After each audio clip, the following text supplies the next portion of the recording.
In this video, I want to talk about how you might want to activate a FileMaker script from within your custom application.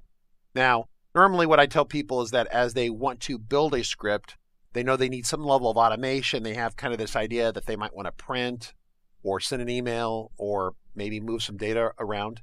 I tell them to get out a piece of paper and a pencil and make some notes. What is the script supposed to do? And what users will use that script? And of course, along with the users, you need to know what kind of devices and computers and things like that. So the idea, of course, is that you're mapping out a little bit of a plan before you start writing the code. Now, of course, to help you with your plan, you need to know how you might activate a FileMaker script. Well, the most obvious way to activate a script is to click a button on a layout, and that button is tied to the script and it executes the script. So you would click on it with a mouse or tap on it with a finger, right? So that's pretty straightforward. So buttons are predominantly one of the most common things that people use to activate a script. However, you can also activate a script when you first open the FileMaker file. So upon opening a file, we have what we call open scripts or opener scripts, and it can do some initial maintenance or initial checks and actually navigate you to a specific spot in the system and maybe show you certain records. And that is an auto open script or a script trigger that's activated on first open. And that's been historically a very popular script that almost everyone sets up, because when you first open a file as a designer or developer, you have kind of a thought as to what the person should see, right? They're going to see a menu, or maybe they go back to where they were when they left. It's up to you. But you have the ability to control that because when the file first opens, you can tell it to run that script. Additionally, there is a final closing script that can be activated when the file is being closed down on that user's workstation. So of course they close the last window and then it can run additional script to do some maintenance. That is not quite as popular as the open script. Pretty much everyone uses the open script, and about half the people out there use the close script. So you have the button and then opening and closing. Historically, that's been all that FileMaker could do.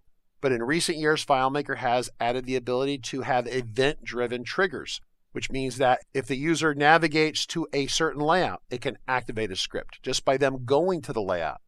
Or if they're tabbing through fields and they go into a field, it can trigger. If they exit the field, they can trigger. If they flip a record, it can trigger. So just off the cuff, there are like 15 different types of triggers that you can activate.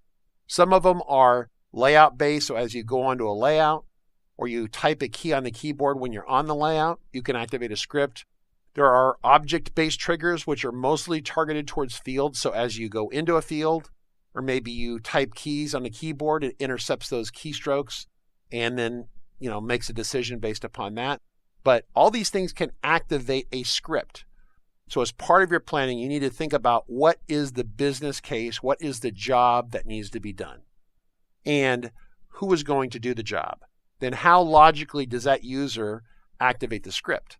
So obviously a button is a deliberate process that they're going to press to activate, right? Makes sense. But maybe you don't want to train them on pressing the button. Maybe you just want it to be automatic. So that depends upon the user that's using it, what your expectations are. If you have the script activated automatically by a trigger, then maybe there's less training for that person, but there might be other trade-offs. Sometimes it's beneficial to have a manually activated button, right? As opposed to something that's totally automated that no one even knows is going on. Of course, you want an application that is beautiful and wonderful and makes perfect sense, but there are times where you actually want a button to be specifically activated manually, right? Makes sense? So that covers the methods that you should think about when you do your planning on how you want to activate your script.